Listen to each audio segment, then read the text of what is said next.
supported by almost 90% of the changes themselves, so you don't have to.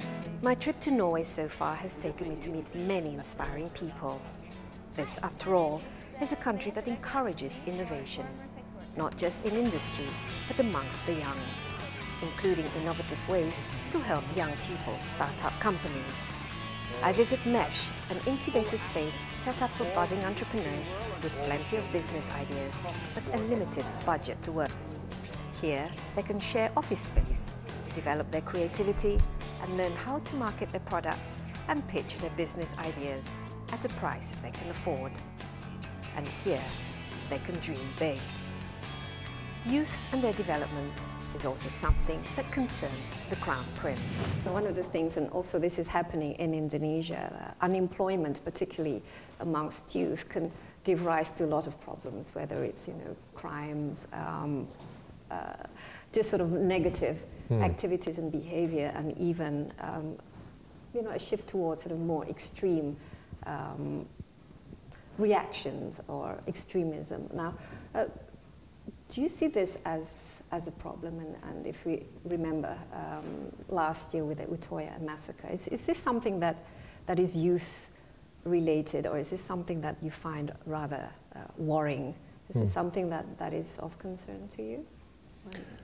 That's a big question. Yes, it's of concern to me. I don't have all the answers to that. I do believe that it's important that we keep a sort of positive focus and believe in young people, and also we know that 50% of the world's population is under 27. So they should be involved, they should be part of decision-making processes and have opportunities. I think that's really important. I would be careful linking it too much to the terrorist attack at Utøya. So how is the country bearing up from that last year tragedy? Is it moving on, or is it... Society, Norwegian society as such is moving on. I know it's been very difficult for many of the victims that were there. It's been very difficult for the families. And it's not something that's going to, it shouldn't be taken lightly, and it's been a process. I don't think that's over for them. I hope that, and I think also that Norwegian society tried its best to support them and come together.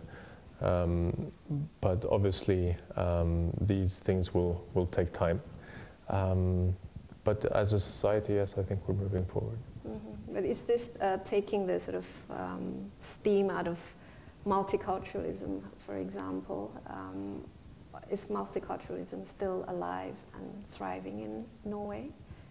Or do you see, Europe sort of shifting towards sort of more the conservative and the right, wing type of politics because of multiculturalism and just, the world getting smaller and more globalized, and mobility is greater? What are your thoughts on? Right. Well, I think that multiculturalism is part of who we are. We are diverse as a society. And we need to find ways to get the resource out of that, because it has a tremendous upside. We can learn about the world. We can, from each other, we can find competencies and strengths within our society that can be very useful in our meeting with different parts of the world, and in also educating us as not only Norwegians but world citizens. So if we're able to get the positive aspects out of it, I think it would be a tremendous resource. So we got to be careful, not to have these differences between us become too difficult for us, because I believe in the end we as human beings have so much more in common than what separates us. So we should build on that, what we have in common. But what lessons have been learned from the recent tragedy, do you think? Well, one thing that I'm not going to go into maybe sort of the society part of it, but I do think that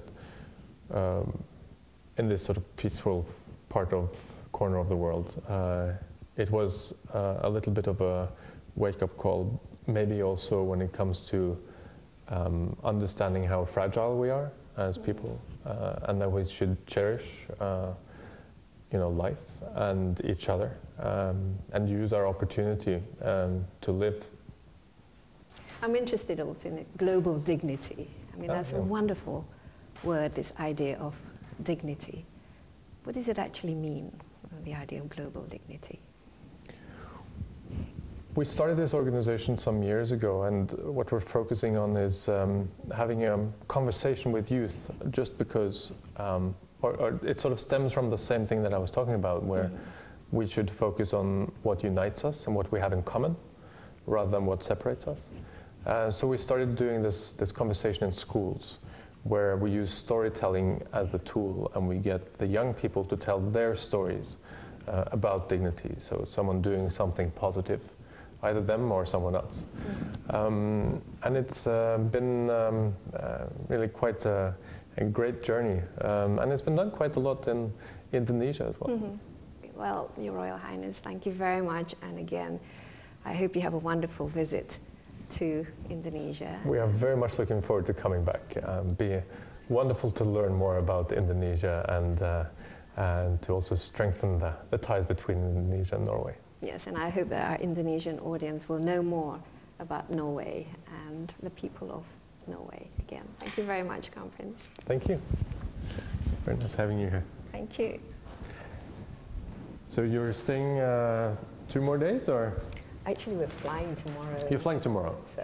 Well, if someone was to say, when should we visit Norway, I don't think I would have said November. But, When is the best month? Well, depending what you want. If you want to see the winter, it's very nice around Easter, maybe, March. If you want to see the summer, it's beautiful, crisp, it's a bit warmer.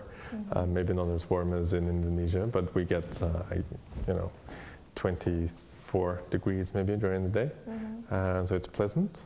And we get the midnight sun also in the summer, which is fun. What month is there? Well, June is the major month when the days are the longest. So you can go up north and see the midnight sun. And we have a little gift for you and the princess. So. Thank you very much. I appreciate that. Thank you. And again, we're looking forward to seeing you and the Crown Princess. As are we. In Indonesia.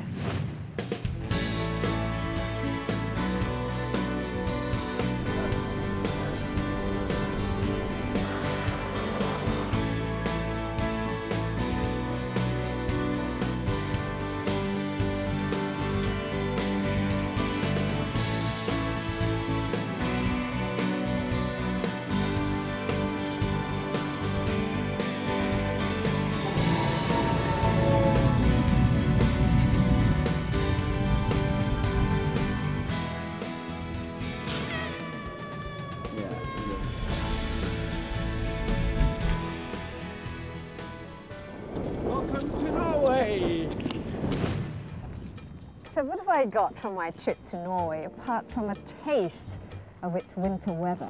Well, for a start, this certainly is a country that is very much focused on giving the people a high standard of living, and where the people themselves are very much concerned about the really important things in life, such as caring for the environment, creating a society that has gender equality where men and women have the same opportunity in life, and peace as well as tolerance. And of course, the one thing that really impresses me is the way that it always tries to find new ways to do things better through its research, development and innovation.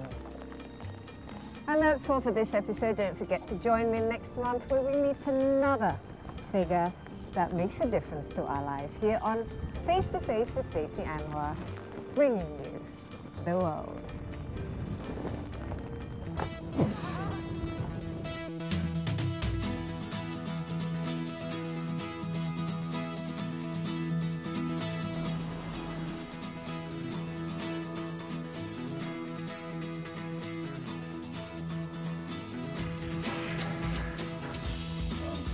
Come on. Ready? Finish. Great.